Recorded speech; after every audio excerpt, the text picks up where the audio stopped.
Well, let's get straight to our first query then, gentlemen. We have Mr. Razvi who writes to us, and he has a query on United Breweries. He says that he holds some shares in United Breweries at a price of around 1,250 rupees per share.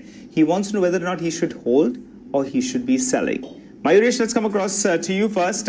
It's a Friday and it's a perfect Friday stock then. What's your view on the stock from here? It seems he's bought it at higher levels, so the stock has seen a good rally from the recent lows. Afternoon, Nigel. Afternoon, Sumera. No, absolutely, it is a Friday, but I think the cheers element is probably missing in numbers, Nigel. So if you look at how the volume degrowth has been largely because of the pandemic and because of the shutdown for the large part of Q1 as well in April and May, I think the dismal numbers might very well continue. The management has stated very, very clearly that business normalization is going to take time. The second element in terms of all these excise duty hikes, where the company has correspondingly taken price hikes, that has offsetted the higher input costs of barley and glass, which are now normalizing. But because of the low operating leverage, EBITDA margins are still expected to remain in a constrained manner. So top line growth for April, almost zero sales, and therefore I think the expectations in terms of annualized earnings for FY21 actually taking a hit is given from a balance sheet perspective. Debt deleveraging, 200 crores taken off the balance sheet. Capex plans have been put on hold. And therefore, I think margins should probably get maintained between 15-16% and ROEs as well. So the long-term prospects probably get rolled over to FY22 in terms of numbers recovery. But from an immediate medium-term perspective, we can hold on, but watch out for levels, in my opinion, of 950, which can create further pressure on the stock. Okay, all right. Ruchit, do you want to come in? What's your view on the stock? Yeah, technically, if we see then the recent pullback move, the 20 days exponential moving average has been acting as a support on dips. So if he has a short-term view, then I think 980 would be the crucial support level to watch out for, because that is a 20 EMA on the daily chart as well as the swing low of the recent consolidation. So I think he can hold on as of now, but I would also advise him to keep a strict stop loss below 980 on his existing positions. All right, up next, Mr. Ritesh Khanna has written to us from Mumbai. He has 600 shares of Exide, which he has bought at 174. He now wants to know whether to remain invested or to sell. Ruchit, first to you, for somebody who's making a loss, what would the advice be? I would advise a sell on rise, keep a sell on rise approach for this stock. We have seen underperformance in the stock since last few months. Even in the recent pullback move, which was there up to 170, we have not seen any kind of significant volumes in the stock. So at current levels, you can wait for a pullback move towards 165. Once the stock comes around 165, take that as an opportunity to exit from it. Okay, Mayuresh, what would you advise him to do? For the moment, at least remain invested? Yeah, Subir, I think because it's a quality stock at the end of the day. In fact, for the battery makers, for Exide and Amara Raja, they've gone through torrid times even before the lockdown because of the auto pressures on the OEM side. Now, almost 60-65% of their top line comes from the replacement markets itself. Since Unlock 1, I'm pretty sure if a lot of people have not started their car engines, I think a lot of battery changes might come through. So I think the hope is that the OEM channel will actually hold up the earnings offset from the original equipment manufacturing channel. On the industrial side, again, it is the industrial battery segment has held up pretty well. The technological edge in terms of the lithium-ion battery developments thereof need to be seen. Debt-free balance sheet, strong cash flows from operations. So if you look at the cash flow yield is almost 6.5%. And again, at the sum of value parts, putting the life insurance business at an embedded value of 1 or 1.2 times, and the smelting operations adding 1 to 2 rupees there. There is value in the stock. However, I think there is a congestion zone, in my opinion, between 150 and 170. So I think if it surpasses 170, there is every possibility that the stock might go on the upside. But I think it will largely trade in this range, at least for the next couple of quarters. Okay, all right. Keep your eye on the screen. The RBI board meet as well has just ended. We'll be waiting by further details on that front. So keep an eye on that.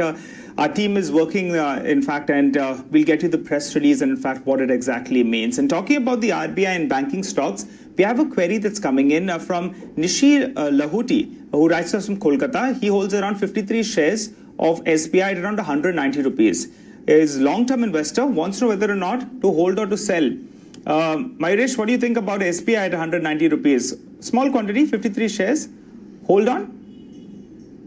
Yes, hold on. And obviously, I think as you guys are watching out, I think everybody's watching out on what comes out from the RBI meet. But I think if you look at the overall annualized numbers that the bank presented, I think there was a very decent set. NIMs improved to 3.19%. The credit growth was 5.64 for the quarter gone by. Overall, I think within that, retail advances grew between 15 to 16 odd percent. And the asset quality pressures, I think they have started normalizing. Yes, moratoriums have been taken up by the bank itself, but look at the provisioning as well. So if you look at the PCR at 83-84%, I think that's a phenomenal performance. Cost to income has come down to 52%, slippage ratio has come down to 2.16. So there is every hope that as sentiments probably improve in the second half and the positioning of the bank within the PSU basket, I think it's relatively better off. So yeah, it's a hold nice performance.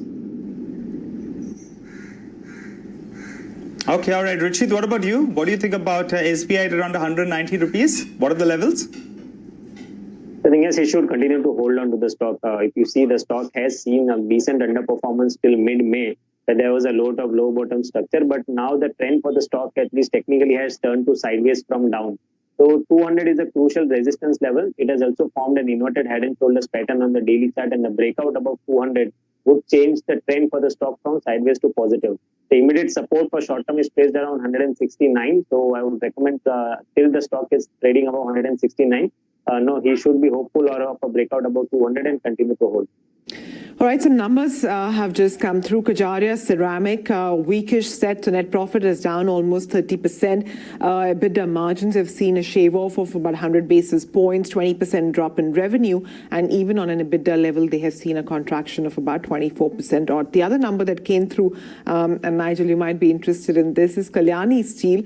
There, the net profit has seen a 50% drop now to just about 20 crores odd. Revenue as well is sluggish, down 16%. As well, margins have come off quite significantly. So 300 basis point contraction on the EBITDA margin. So both stock a little bit subdued now. Nigel? Well, that's right. No surprises really in terms of Kalyani Steel. We know that in fact, volumes could have got hit. We don't have the volumes as of now. So the numbers are expected to be weakish. Though I think what I'll be looking forward to is whether or not they could go ahead and they could increase prices from April 1st. Because remember, for Kalyani Steel, they can't go and increase prices at any point of time. They are normally fixed for around 6 months odd. And that's why, in fact, the April 1st price hike will be most crucial. The numbers, as you said, more or less weakish on a year-on-year basis in terms of Kalyani Steel then. But I don't know whether we can squeeze in another query then. Do we have a query with us? All right, I think we do have a query. So let's squeeze in a query. We just got done with an SBI query. So let's move. I think we got a query on Ruchi Soya. We have Mr. Ramanathan who writes to us. Who writes to us from Mumbai. He holds around 20 shares of Ruchi Soya at around 199 rupees in the last 2 months. Medium-term investor wants to know whether or not to hold or to sell. Baffling move is what we've seen on Ruchi Soya. Mayuresh, any view out here? No, Nigel, it's a baffling move, but I'll leave this aside. Okay, all right. Then what about Ruchit? What about you? Do you have any view on Ruchi Soya? I mean, past experience hasn't been very, very great for various investors, but the stock move has been absolutely baffling. Yes, see, technically, it's not difficult. It's very difficult to, in fact, give any view on this because the stock has moved from circuit to circuit. I think, rather than looking at what levels they should watch out for, it would be more about money management. He's getting decent profits. He should keep a trailing stop loss, and in case if we see any day the stock starting to go lower, and that should be idle point where he should look to exit from the stock. But as of now, since it is continuously going up, do some money management and keep a revised stop loss method and continue to hold.